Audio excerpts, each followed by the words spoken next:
Hey, this is Brent with Likens Motorsports, and I'm sitting on a stool this morning looking at my 352. It's down on the ground. We just dynoed this, I don't know, a month or so ago. It hasn't been too long. But if you're just now tuning in, this is a 352. This is actually a core engine that I bought a while back from a guy off Craigslist, and started out as just something to have fun with, and we actually put it on the dyno right off the Craigslist ad, and with some tuning and a different intake and some other things, that worn out engine made 260 horsepower approximately. So these little engines do pretty well, and this one has progressed quite nicely. And right now, the only factory thing that we're using is the block, the heads, and the crank.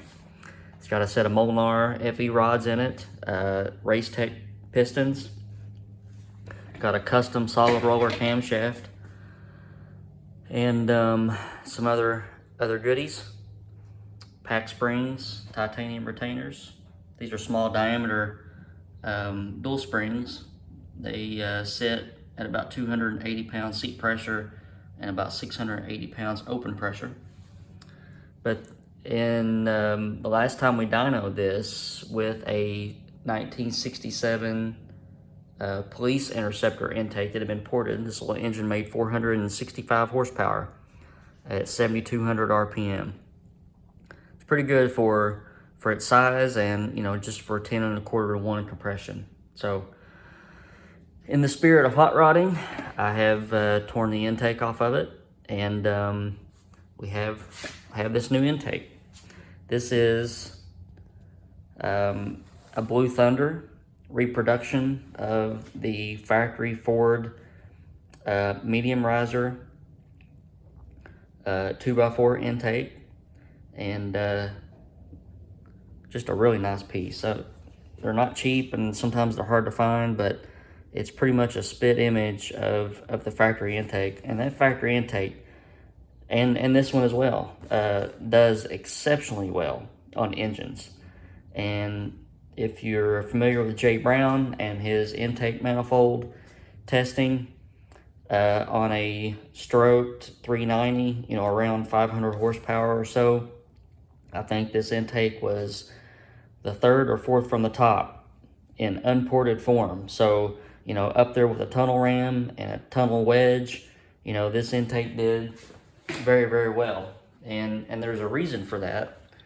Even though it's a dual plane intake, let me see if I can find a runner here. So, that's why we got a straight shot to the valve on this upper plane, and it's like that for several cylinders. But this intake does very, very well, and I'm going to try it out on this one. So hopefully we'll gain some horsepower, gain some torque. If nothing else, my FEs that I build for myself typically end up with a 2x4 intake anyway, so if nothing else, it'll look good. So I did run into some issues with getting this one fitted, and spent some time on it last night trying to get it on here. The problem is that these heads, I've cut the snot out of them, and they don't have a thumbprint on them no more. I think we cut about 60 thousandths off the deck surface, trying to get the compression ratio up. And so it's been challenging to get intake manifolds to fit. And not only that, but the Blue Thunder intake, since it's got a medium riser port, they saw the need saw the opportunity to provide these intakes, and knew that guys would be using them on low riser heads. So the bottom of the intake port on the manifold itself is very tall, so that you have plenty of room for gasket sealing, and that proved to be a challenge to get this intake on last night, because it wanted to hit in several spots. So I've got it on here for mock-up right now, but when I pull it off, I'll have to show you where I had to do a little cutting to make it fit. Well, not a little cutting, but just a little time with a die grinder. So I've got some bolts in it right now. I got it cinched down. What I'm going to do now is I'm going to put the lash caps back on it and get the push rods back in it and the rocker arms on it. And we're going to roll it over. And I don't think I'm going to have any problems with the size of the push rod tube. But, you know, that's one thing that you always check, especially on these engines that are more specialized and, you know, everything's been cut and trimmed and this and that. So if you give me a minute, I'll get the rockers back on and we'll roll it over and check push rod clearance. Okay, got the lash caps on. And if you've never used lash caps, these are generally used for several different reasons. One is to correct geometry. If you need more length on the valve in order to, you know, move the rocker arm pattern from this side to that side or towards the center, they're useful for that. They're useful to protect the valve stem, the top of the valve stem itself, and with, you know, higher spring pressures, sometimes it's possible to mushroom the tip of a valve, so that helps protect that. On things like titanium valves, then you pretty much have to use those unless you have a hardened tip. But they're basically just used for protection or for geometry, to correct geometry issues. And they're available in several different thicknesses if you need them. I did notice when I was putting those on, I don't know if you can see it, but you can see just a faint little witness mark of where the rocker arm was rolling across. It's very narrow, very thin, so that's what we want to see when the engine is running. All right, here comes push rods. All right, so we got our T&D rockers on. Obviously our push rods are in, and just rolling the engine over and eyeballing push rod clearance. We got a couple of guys that are pretty close. That guy right there is pretty close. But there's still clearance, and that's what we want. This is at full lift. It's not touching, but it's close. You see different viewpoints on this. My viewpoint is if you have clearance, it's good. If it lightly just kisses off of the push rod tube at full length or at full lift, and it probably will do that under deflection, but that's okay. Just as long as the push rod is not bound up or cause problem with the valve train. So I'm gonna let that one go, and I can take my pin light and see daylight all the way around it, so I'm not worried about it. But this side is done. I'm gonna do the next side, and we'll go on from there. But everything's looking good so far. All right, the driver's side, pretty much the same deal. Had a couple that just a little bit closer to the wall than what I would like to see, but they'll do okay. I had several different push rod lengths for this engine, and when I pulled it down the last time, I forgot to write down which one was which, so I had to roll back through and run the valves again and find out which ones were the different push rod lengths, but I got that figured out now. So, ready to button this thing up. I don't see any reason why we can't go ahead and bolt it down and get it assembled. On to the next part. All right, I got the intake off and just wanted to show you guys what had to be done to make this thing fit. The heads have been cut a lot so that, you know, that gets rid of this distance right here. And this intake is quite tall right here. It's a medium riser port, but they leave enough material here, so if you use a low riser gasket, it'll seal up. But what happens is this ends up riding either the head gasket or you know, a portion of the block that it shouldn't. So had to do some clearancing on the heat riser and the bottoms of each port. But that made it sit down, and we are on to the next thing. These intakes do have the heat risers built into them, so what I will do is cut out a little piece of very thin steel and put on this under the gasket, or over top of the gasket, I guess, depending on which way you look at it, and seal that up, because I don't want to heat the intake up. So, moving on. Okay, I'm getting ready to put my intake gaskets on, and I'll use silicone to make sure these stick to the heads. This is a medium riser gasket, and it's a Mr. Gasket 202A. It's for a medium riser head, and a low riser head, which is what I have here. The ports are a little bit longer, taller, I guess you would say. And since I'm not using a low riser gasket, I'm going to show you guys what the difference is. Here, I've made this Sharpie mark right here at the bottom of the gasket.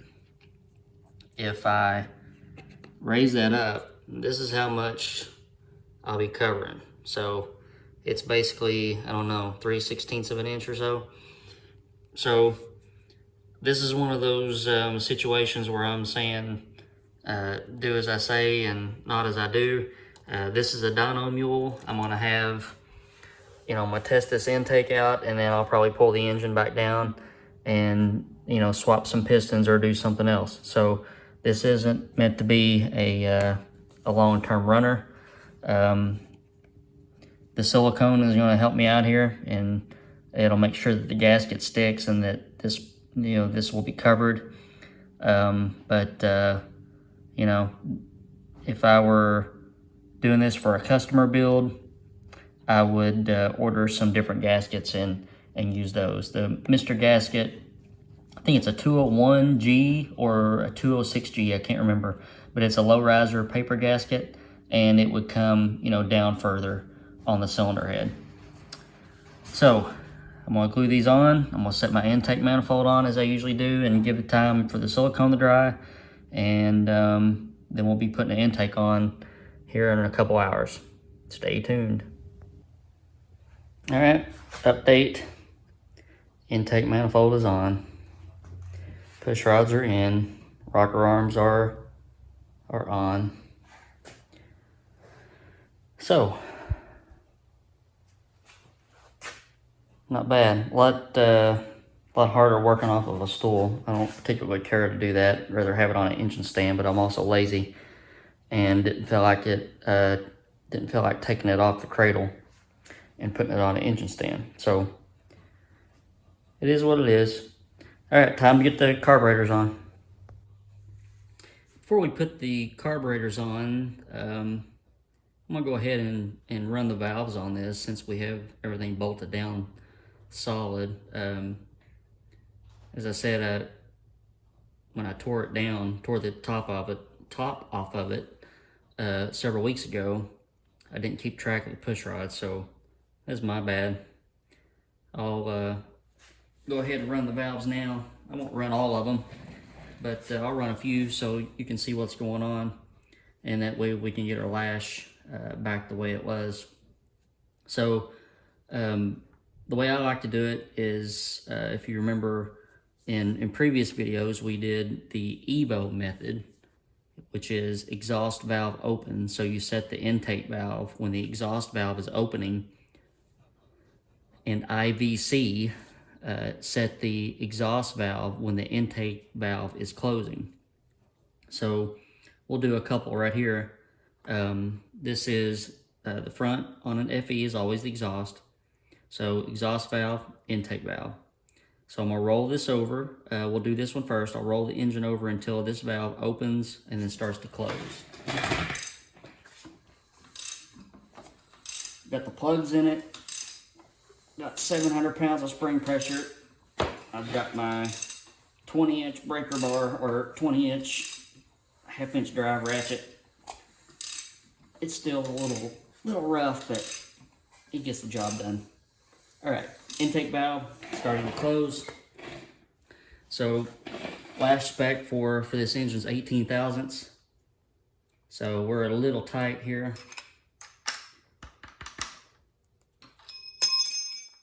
You'll hear me drop my wrench probably another 17 times.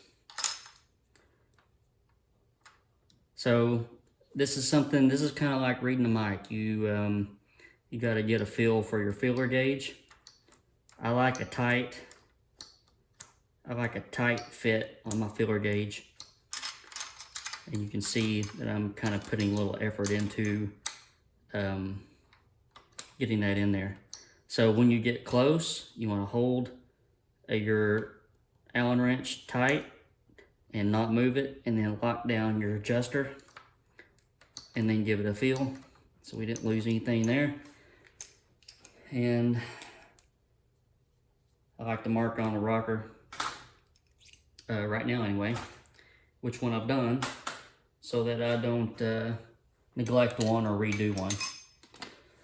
So that was the exhaust valve. We did it when the intake valve was starting to close. Now we're going to do the intake valve when the exhaust valve is starting to open. So I'm going to roll it over again.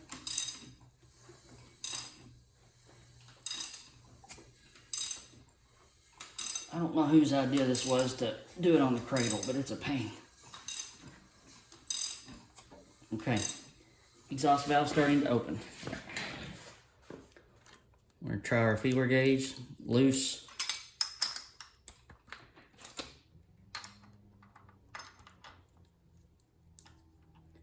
We're going to run our adjuster down until I get a drag, until I have to shove that in there tight. And then we're going to tighten our lock nut up. Sometimes you got to back it off and go just a little bit more, and then lock it down. Okay. So that's the same procedure no matter if it's a FE or a small block Ford or a Mopar or whatever. Only thing you have to watch is which valve is which one's the exhaust, which one's the intake, and you can literally blow through. If it's in the car, you can do it really quick. A remote starter, just bump it over, bump, and you can check it and set it pretty quickly. All right, now we can put the carburetors on. Well, I know I said that we'd put the carburetors on, but we're gonna have to do that for another video. And this will be, I guess this will have to be a teaser video. So 352 is all buttoned up. It's ready for carburetors and linkages. I've got a pair of Holley 600s coming from Drew Pojednik. You may see him on the forums. You may see him on Facebook. He has his own company called Air Fuel Spark. He is a great carburetor restorer, refinisher, and I've used his stuff in the past. Very pleased with it. And I think they'll be here Tuesday, and we'll get those puppies put on and see what this engine looks like with carburetors ready to go. Hopefully I can get this thing dynoed again in the next couple weeks. We'll see. All right, guys, have a good weekend. Thank you for watching my videos. Hit that subscribe button. Tell all your friends about Likens Motorsports Ford FE Builder. All right, have a good weekend.